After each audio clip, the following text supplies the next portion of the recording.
Welcome to morning మన్నా. నేటి వాక్య దర్శనం కొరకు యోధా పత్రిక 1వ అధ్యాయం 2వ వచనం. మీకు కనికరమును సమాధానమును ప్రేమయు విస్తరించును గాక.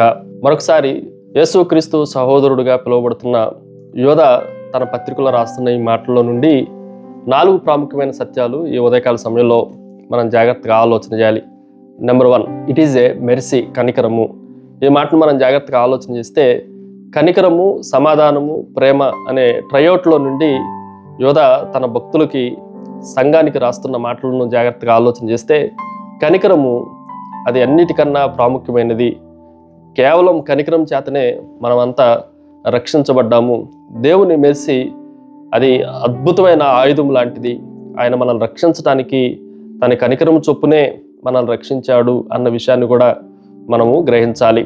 శిక్షకు పాత్రులుగా ఉన్నప్పటికీ కనికరం మనల్ని ఏం చేసింది అనంటే ఆ శిక్ష నుండి విడుదలను అనుగ్రహించింది. రెండో విషయాన్ని మీకు జ్ఞాపకం చేస్తాను.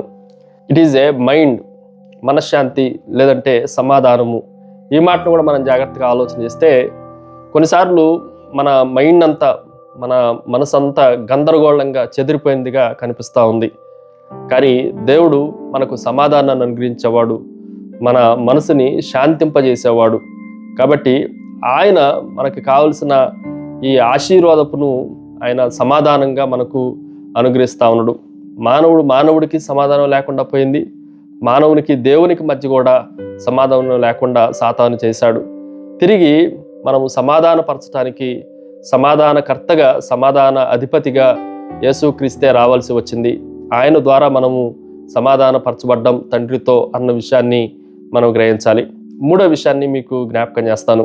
ఇట్ ఈజ్ ఏ మెస్సయ్య లేదు అని అంటే క్రీస్తు. ఈ మాటను కూడా జాగ్రత్తగా ఆలోచన చేస్తే ఈ చెప్పబడిన 3 మాటలు, కనికరమే కానీ, సమాధానమే కానీ, ప్రేమే కానీ, ఇవి ఎవరి ద్వారా మనకి లభించాయి, ఎవరి వలన మనకు కలిగినాయి అని మనం ఆలోచన చేస్తే కేవలం మెస్సయ్య ద్వారా, క్రీస్తు ద్వారానే ఇవి మనందరికీ, సార్వత్రిక సంఘానికి, చెదిరిపోయిన 12 గోత్రాల వారికి సంభవించినవి, ప్రాప్తించినవి అన్న విషయాలు మనం గ్రహించాలి.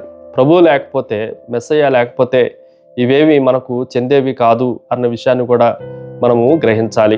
Finally it is a multiplication, విస్తారముగా విస్తరించుట. ఈ మాటను కూడా మనం జాగ్రత్తగా ఆలోచన చేస్తే ఇవి 3 విస్తరించును గాక అని ఈ పత్రికలో రాయబడతా వచ్చింది.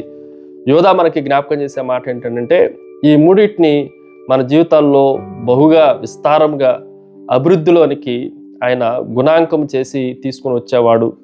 వీటిని ప్రభు దగ్గర నుండి అత్యధికంగా మనం పొందుకోవాలి, ఈ దీవెనలు మనము సంతరించుకోవాలి అని జ్ఞాపకం చేస్తూ ఉన్నాడు. మరొక కోణంలో చెప్పాలి అంటే దేవుని దీవెనలకు మితి లేదు.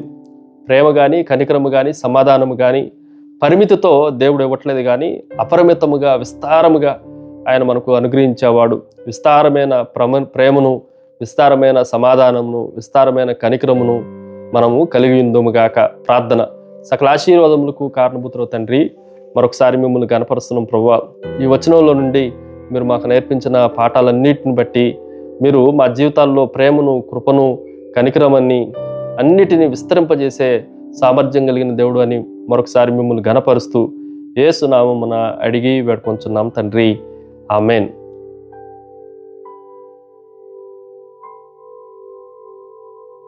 God bless you.